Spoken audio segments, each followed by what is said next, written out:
ನಮಸ್ತೆ. ಇಂದು ನಾವು ಬ್ರಹ್ಮನು ಬರೆದ ಹಣೆ ಬರಹವನ್ನು ಬದಲಾಯಿಸುವ ಶಕ್ತಿ ಇರುವ ಕನಕಧಾರ ಸ್ತೋತ್ರದ ಅದ್ಭುತ ಮಹಿಮೆಯನ್ನು ತಿಳಿಯೋಣ. ಈ ಕನಕಧಾರ ಸ್ತೋತ್ರದಲ್ಲಿ 21 ಸ್ತೋತ್ರಗಳಿದ್ದಾವೆ. ಈ ಸ್ತೋತ್ರ ನಮ್ಮ ಹಣೆ ಬರಹವನ್ನೇ ಬದಲಾಯಿಸುವ ಶಕ್ತಿ ಇರುವ ಸ್ತೋತ್ರ ಎಂದರೆ ತಪ್ಪಾಗಲಾರದು. ಇದಕ್ಕೆ ನಮ್ಮ ಆದಿಶಂಕರಾಚಾರ್ಯರು ಒಂದು ಉದಾಹರಣೆಯನ್ನು ಸಹ ತಿಳಿಸಿದ್ದಾರೆ. ಅವರು ಒಮ್ಮೆ ಒಬ್ಬ ಬಡ ಹೆಂಗಸು ಮನೆಯಲ್ಲೇ ತಿನ್ನಲು ಅನ್ನವಿಲ್ಲ, ಕೊಡಲು ಏನೂ ಇಲ್ಲ, ಆದರೂ ಭಿಕ್ಷೆ ಕೇಳಲು ಬಂದ ಈ ಬಾಲ ಸನ್ಯಾಸಿಗೆ ಖಾಲಿ ಕೈಯಿಂದ ಕಳಿಸಲಿಲ್ಲ. ಆಕೆ ಕೊಟ್ಟದ್ದು ಕೇವಲ ಒಂದು ಒಣ ನೆಲ್ಲಿಕಾಯಿ. ಆದರೆ ಆ ದಾನದಿಂದ ಆಕಾಶವೇ ಬದಲಾಗಿ ಬಡ ಮನೆಯ ಮೇಲೆಯೇ ಚಿನ್ನದ ಮಳೆಯಾಯಿತು. ಹೌದು, ಅದೇ ಕ್ಷಣದಲ್ಲಿ ಜನ್ಮ ತಾಳಿತು ನಮ್ಮ ಆದಿಶಂಕರಾಚಾರ್ಯರ ಬಾಯಿಯಲ್ಲಿ ಜಗತ್ತಿನ ಅತ್ಯಂತ ಶಕ್ತಿಶಾಲಿ ಈ ಲಕ್ಷ್ಮೀ ಸ್ತೋತ್ರ. ಈ ಸ್ತೋತ್ರಗಳಲ್ಲಿ ನಮಗೆ ಕನಕಧಾರ ಸ್ತೋತ್ರ ಅಂತ ಹೇಳಬಹುದು. ಈ ಸ್ತೋತ್ರಗಳನ್ನು ಸ್ನೇಹಿತರೆ, ನಮ್ಮ ವಿಧಿಯನ್ನು ಬ್ರಹ್ಮನೇ ಬರೆಯುತ್ತಾನೆ ಎಂದು ಹೇಳುತ್ತಾರೆ.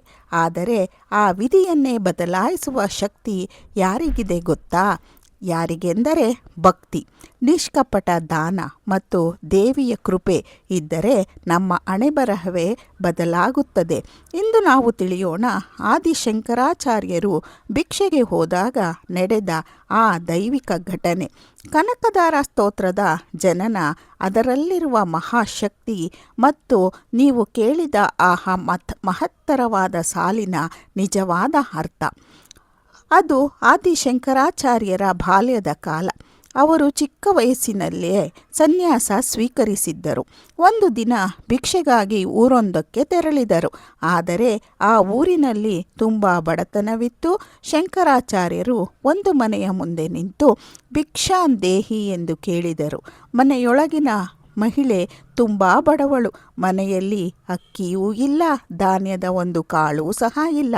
ಆದರೆ ಭಿಕ್ಷೆ ಕೇಳಿ ಬಂದ ಯೋಗಿಯನ್ನು ಖಾಲಿ ಕೈಯಿಂದ ಕಳಿಸುವ ಮನಸ್ಸು ಆಕೆಗೆ ಇರಲಿಲ್ಲ. ಎಲ್ಲಿ ಹುಡುಕಿದರೂ ಅವಳಿಗೆ ಏನೂ ಸಿಗಲಿಲ್ಲ. ಆದರೆ ಒಂದು ಒಣ ನೆಲ್ಲಿಕಾಯಿ ಮಾತ್ರ ಸಿಕ್ಕಿತು.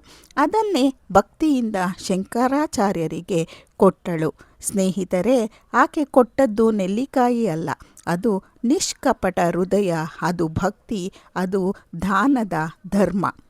ಆ ಮಹಿಳೆಯ ಭಕ್ತಿ ನೋಡಿ ಶಂಕರಾಚಾರ್ಯರ ಕಣ್ಣು ತೇವವಾಯಿತು.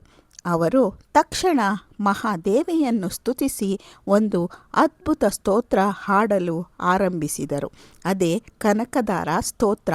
ಕನಕ ಎಂದರೆ ಚಿನ್ನ, ಧಾರ ಎಂದರೆ ಮಳೆ, ಅಂದರೆ ಹರಿವು, ಅಂದರೆ ಚಿನ್ನದ ಮಳೆ ಸುರಿಸುವ ಸ್ತೋತ್ರ.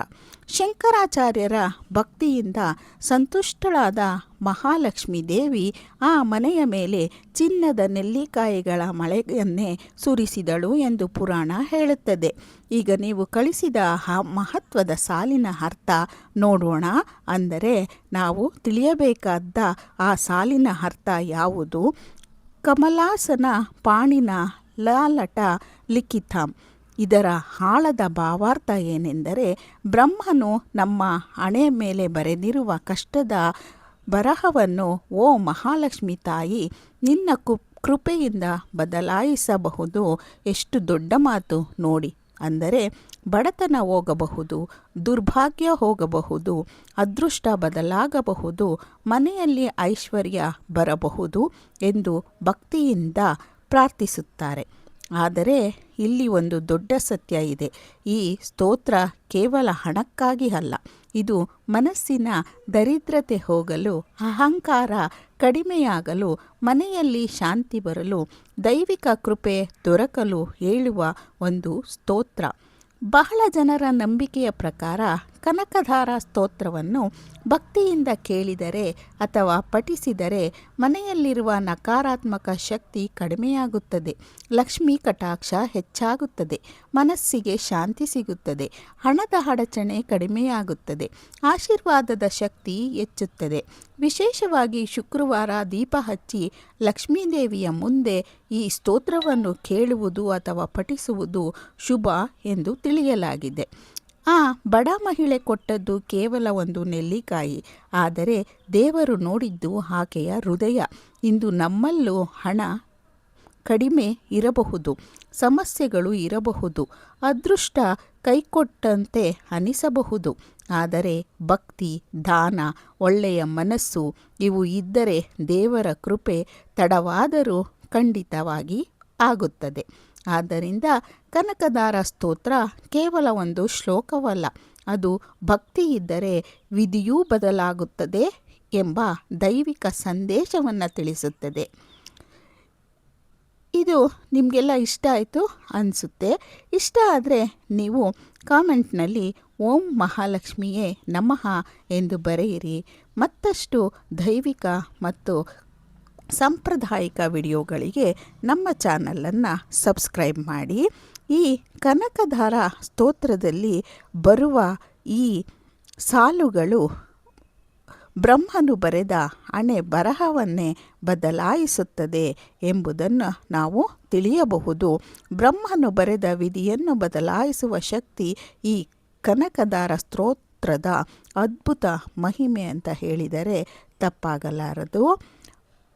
ಅಂದರೆ ಈ ಸ್ತೋತ್ರ ಕಮಲಾಸನ ಪಾಣಿನ ಲಲಾಟ ಲಿಖಿತಂ ಅಕ್ಷರ ಪಂಕ್ತಿಮಸ್ಯ ಜಂತು ಪರಿಮಾರ್ಜಯ ಮಾತಾ ರಂಗನಾಥೆ ಧನಿಕ ದ್ವಾರ ನಿವಾಸ ದುಃಖಿ ದುರ್ಗಂ. ಕಮಲಾಸನ ಪಾಣಿನ ಲಲಾಟ ಲಿಖಿತಾಂ ಅಕ್ಷರ ಪಂಕ್ತಿಮಸ್ಯ ಜಂತು ಪರಿಮಾರ್ಜಯ ಮಾತಾ ರಂಗನಾಥೆ ಧನಿಕ ದ್ವಾರ ನಿವಾಸ ದುಃಖಿ ದುರ್ಗಂ. ಇದು ಸಂಸ್ಕೃತ ಶ್ಲೋಕದ ಒಂದು ಭಾಗ. ಇದರ ಭಾವಾರ್ಥ: ಓ ಮಹಾಲಕ್ಷ್ಮಿ ತಾಯಿಯೇ, ಬ್ರಹ್ಮನು ನಮ್ಮ ಲಲಾಟದಲ್ಲಿ ಅಂದರೆ ಹಣೆ ಬರಹದಲ್ಲಿ ಬರೆದಿರುವ ಕಷ್ಟಕರ ವಿಧಿಯನ್ನು ಸಹ ನೀನು ಬದಲಾಯಿಸುವ ಶಕ್ತಿ ಹೊಂದಿರುವೆ. ಬಡತನ, ದುಃಖ, ದುರಾದೃಷ್ಟವನ್ನು ದೂರ ಮಾಡಿ ಧನ, ಐಶ್ವರ್ಯ ಮತ್ತು ಅಶುಭವನ್ನು ಹೋಗಲಾಡಿಸು, ಶುಭವನ್ನು ಕರುಣಿಸು. ಈ ಶ್ಲೋಕವನ್ನು ಸಾಮಾನ್ಯವಾಗಿ ಮಹಾಲಕ್ಷ್ಮೀ ದೇವಿಯ ಕೃಪೆ, ದುರ್ಭಾಗ್ಯ ನಿವಾರಣೆ, ಧನಪ್ರಾಪ್ತಿ, ಮನೆಯಲ್ಲಿ ನೆಮ್ಮದಿ ಮತ್ತು ಐಶ್ವರ್ಯಕ್ಕಾಗಿ ಜಪಿಸುತ್ತಾರೆ ಎಂಬ ನಂಬಿಕೆ ಇದೆ. ಇದರ ಮಹತ್ವ: ಭಕ್ತಿಯ ನಂಬಿಕೆಯ ಪ್ರಕಾರ ನಕಾರಾತ್ಮಕ ಶಕ್ತಿಯನ್ನು ಕಡಿಮೆ ಮಾಡುತ್ತದೆ ಎಂದು ಹೇಳುತ್ತಾರೆ. ಮನಸ್ಸಿಗೆ ಧೈರ್ಯ ಮತ್ತು ಆಶಾಭಾವನೆ ನೀಡುತ್ತದೆ. ಲಕ್ಷ್ಮಿ ಕಟಾಕ್ಷಕ್ಕಾಗಿ ಪಠಿಸುತ್ತಾರೆ. ಕೆಲವರು ಶುಕ್ರವಾರ ಅಥವಾ ದೀಪ ಹಚ್ಚಿ ಜಪಿಸುತ್ತಾರೆ. ಯಾವಾಗ ಬೇಕಾದರೂ ಹೇಳುವಂತಿಲ್ಲ.